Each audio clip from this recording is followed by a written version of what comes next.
Nomor yang diinput di sistem Dapodiknya Kemendikbud itu adalah betul nomor yang digunakan oleh siswa. Dengan jumlah yang sangat besar ini, 9 triliun rupiah rawan dikorupsi. Bisa jadi ada nomor-nomor lain yang kemudian nanti dimasukkan ke Dapodik.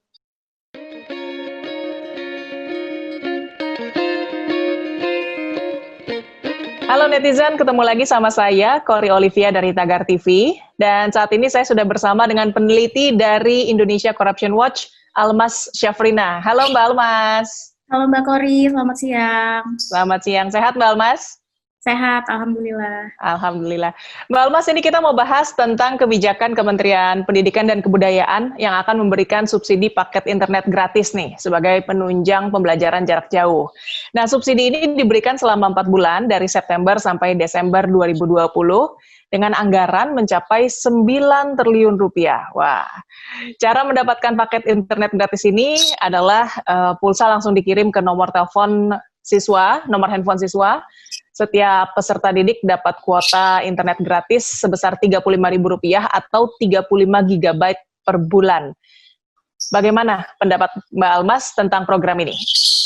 Ya, meski terbilang terlambat ya Mbak, karena proses pembelajaran jarak jauh itu sudah dimulai sejak bulan Maret, artinya sudah 6 bulan berjalan, dan memang sejak awal sudah banyak keluhan yang disampaikan baik itu oleh wali murid maupun oleh siswa sendiri terkait kebutuhan kuota internet, tapi syukurnya akhirnya direspon gitu ya, ada anggaran 9 triliun untuk memberikan bantuan kuota pulsa kepada baik itu siswa, guru, dosen maupun mahasiswa gitu. Jadi secara kebijakan, secara program, kami rasa ini adalah program yang memang bagus, yang menjawab kebutuhan yang sangat urgent dibutuhkan sekarang ini.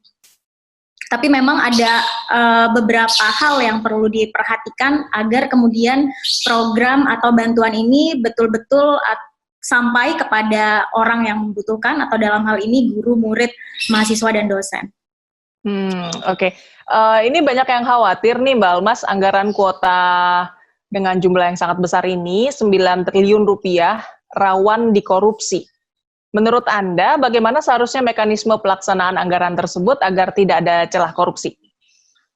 Ya, pertama agar tidak ada celah korupsi, atau paling tidak agar lebih tepat sasaran begitu ya, tidak bocor sana-sini, perencanaannya harus bagus, dan semoga juga angka 9 triliun yang disebutkan oleh Kemendikbud ini sudah melewati proses kajian, sudah melewati proses hitung-hitungan bahwa memang selama 4 bulan ke depan ya 9 triliun itulah yang dibutuhkan untuk menjawab kebutuhan pulsa bagi tenaga pendidik maupun peserta didik.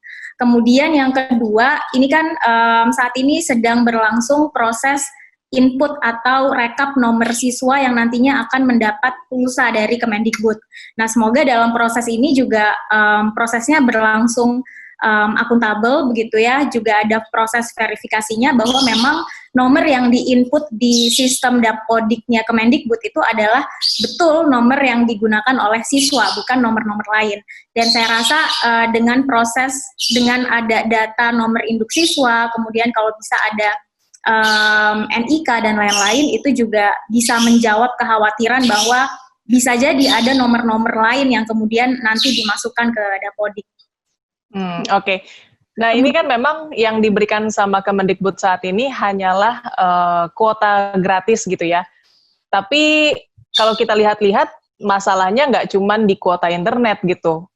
Banyak juga murid ataupun guru yang tidak punya smartphone, tidak punya laptop, ya kan? Tapi gimana nih?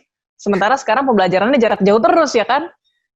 Ya, sebelum menjawab pertanyaan itu mungkin satu lagi ya soal tadi celah korupsi yang mungkin ada dalam program ini adalah pemilihan penyedia. Nah, ini yang perlu diperhatikan juga adalah bagaimana nanti teknis transfer pulsa dari Kemendikbud kepada nomor peserta didik. Ini kan sekarang masih belum dipublikasikan peraturan teknisnya seperti apa, detailnya seperti apa, apakah Kemendikbud misalnya melakukan program ini sendiri atau misalnya ada kerjasama dengan pihak ketiga, dengan penyedia. Nah, kalau ada kerjasama dengan pihak penyedia, bagaimana penyedia ini kemudian dipilih oleh Kemendikbud? Kalau sekarang sedang dalam kondisi darurat, misalnya bisa jadi pengadaannya juga yang digunakan adalah pengadaan darurat. Nah, ini juga yang perlu diperhatikan, jangan sampai kemudian melanggar etika pengadaan. Kemudian juga di situ ada hal-hal yang sekiranya tidak membuat pengadaan ini kemudian lebih boros, kemudian tidak efisien dan lain-lain. Jadi itu yang juga perlu diperhatikan. Kemudian untuk yang tadi problem lain, ini memang sangat betul gitu ya, bahwa problemnya memang tidak hanya soal pulsa, tapi ada masalah yang lain. Tidak semua guru dan tidak semua murid itu punya smartphone atau tablet dan laptop. Cuma kalau tidak salah dari pemberitaan yang saya baca, Kemendikbud juga mengeluarkan kebijakan di mana dana BOS, bantuan operasional sekolah, itu dapat digunakan untuk membeli smartphone, tablet, ataupun laptop gitu ya, untuk kemudian dipinjamkan ke murid yang membutuhkan. Walaupun memang ini lagi-lagi kita juga belum tahu bagaimana peraturan teknisnya, apakah sudah ada atau ini baru sebatas wacana gitu ya. Tapi sebaiknya kalau memang Kemendikbud berkomitmen untuk membantu murid yang tidak mempunyai perangkat teknologi yang dibutuhkan ini, ya seharusnya segera dikeluarkan peraturan teknis terkait sehingga sekolah-sekolah juga tidak khawatir, tidak takut untuk kemudian membelanjakan dana BOS itu untuk belanja smartphone dan lain-lain, begitu. Oke. Nah ini Mbak Almas, program subsidi kuota ini kan berlangsung selama 4 bulan dari September sampai Desember ya. Kalau menurut Anda, apakah ini sudah oke atau sebaiknya diperpanjang, Mbak Almas? Ya, ini programnya masih sangat baru ya, dan kenapa sampai Desember mungkin bisa jadi karena memang ini anggaran untuk tahun 2020 saja. Tidak menutup kemungkinan apabila nanti dilanjutkan, tapi yang paling penting adalah perlu ada proses evaluasi dan proses kajian selama program ini berjalan, apa yang perlu dibenahi, apa kemudian yang perlu ditambah dan lain-lain, sehingga apabila nanti program ini dilanjutkan, kalau memang pandemi tahun depan belum selesai begitu ya, programnya bisa lebih bagus.